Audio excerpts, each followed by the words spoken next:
questions, or put them in the chat bar now. And I'm going to hand over now to Nikki. Nikki, if you remember, is from the Money and Mental Health Policy Institute. So Nikki, you've got 10 minutes from now, if that's okay. Lovely, thank you, Debbie. So yes, I'm Nikki Bond, and I'm a senior research officer at the Money and Mental Health Policy Institute. We're a charity that was set up in 2016 by Martin Lewis to break the links between financial difficulties and mental health problems. At the heart of everything we do are the Money and Mental Health Research Community, who is a group of people, of 5,000 people with lived experience of mental health problems, or who care for people with mental health problems, and they feed into all of our research and policy work. And since we began, one of the most prominent issues that comes up in our research time and time again is issues with the benefit system and accessing the benefit system. I'm sure is no surprise. So the evidence I'm going to present today draws on two particular pieces of our work over the past 4 years.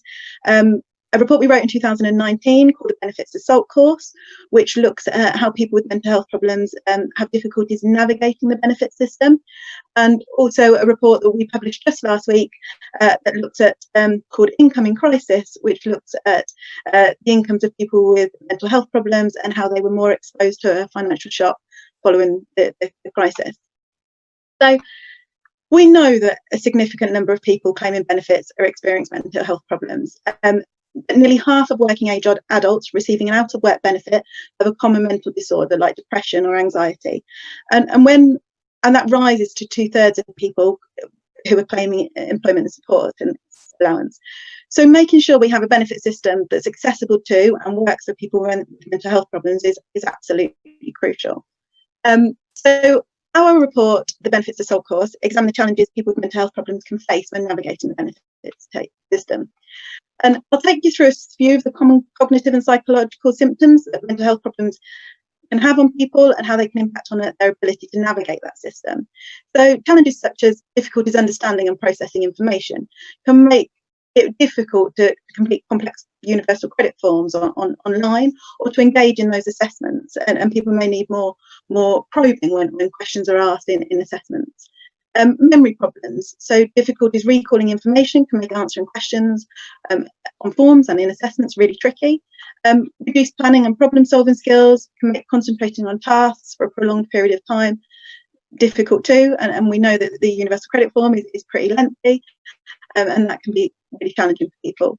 Depleted energy and motivation, so when people are struggling with the motivation to get out of bed and to cook for themselves, the thought finding the motivation to complete complex forms which are pretty overwhelming can just be insurmountable for many people.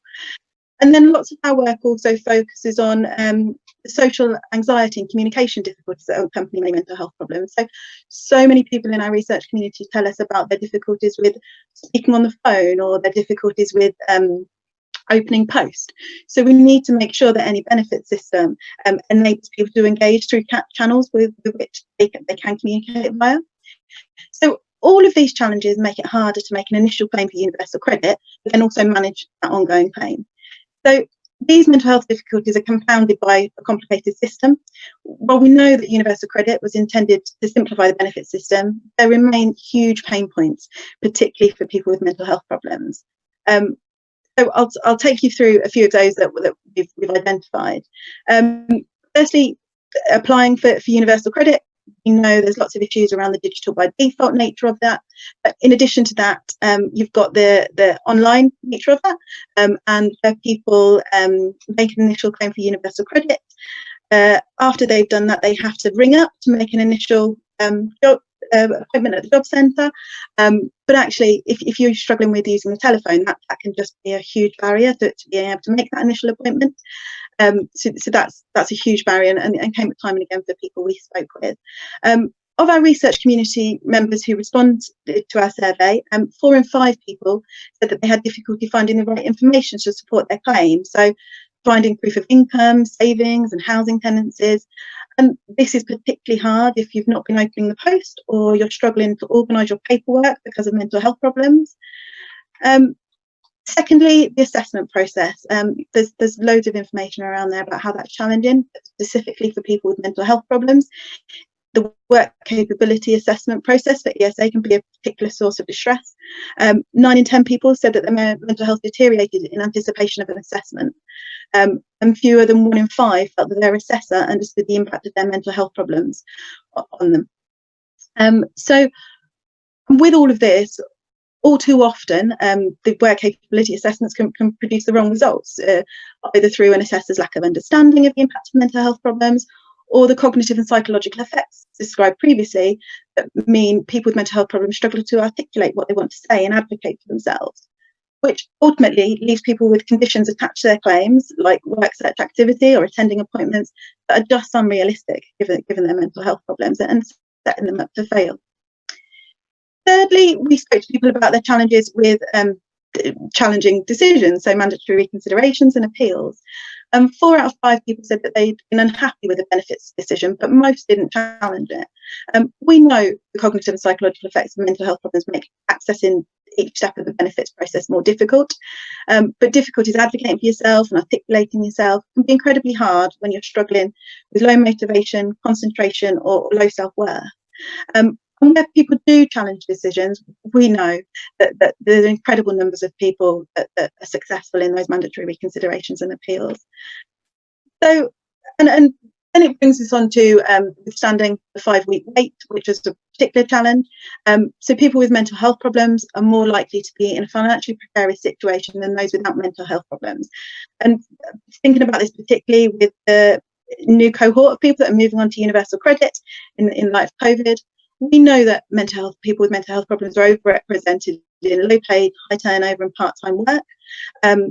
But our national poll, we conducted some research through our own criminal crisis project just recently, and found that through national polling, 3 in 10 people with experience of mental health problems could only make ends meet for less than 1 month. They lost their main source of household income, and 13% of those could not make ends meet for even just 1 week, and that's 3 times the share of those without experience of mental health problems. So this just talks at the levels of precarity people are living with and the lower incomes that people with mental health problems are experiencing. Add to that, we also know that you're already 3.5 times more likely to be in problem debt if you have a mental health problem than if you don't. And from our research community, we found that 7 out of 10 research community respondents reported that they couldn't afford to regularly save money. So this paints a really stark picture of people with mental health problems living in financially precarious lives, and therefore when they're applying for universal credit, they're less likely to have the financial means to see them through the 5-week wait. This means that advance payments are a lifeline for many people with mental health problems. This lifeline comes at a huge cost, and plunges people further into debt and repayments that they often can't afford. But the problems with advance payments aren't solely limited to problems with repaying the debt. For people with mental health problems, as the challenges I've described earlier, the cognitive and psychological challenges can make understanding repayment terms and deciding to request an advance can be tricky. Making financial decisions can be even more difficult when you're struggling with reduced concentration, which is a common symptom of mental health problems, or increased impulsivity, which often accompanies bipolar or certain personality disorders, can mean that people might request advances without their usual level of forethought for the long-term implications. These challenges make it difficult to navigate that process and to make decisions about what's in your best interest in terms of advance payments.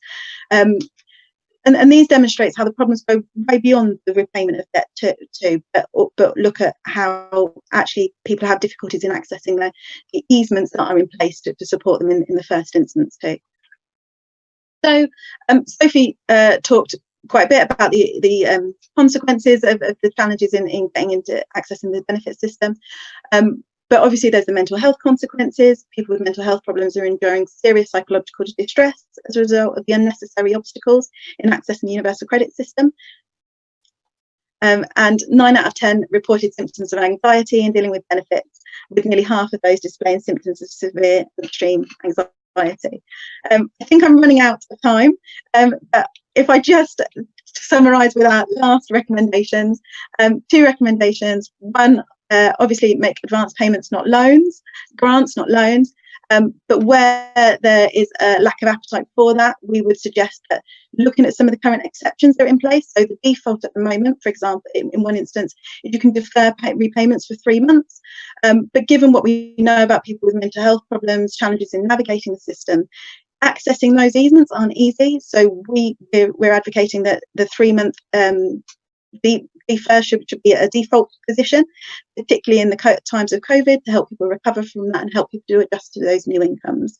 I've run out of time, so I'll stop there.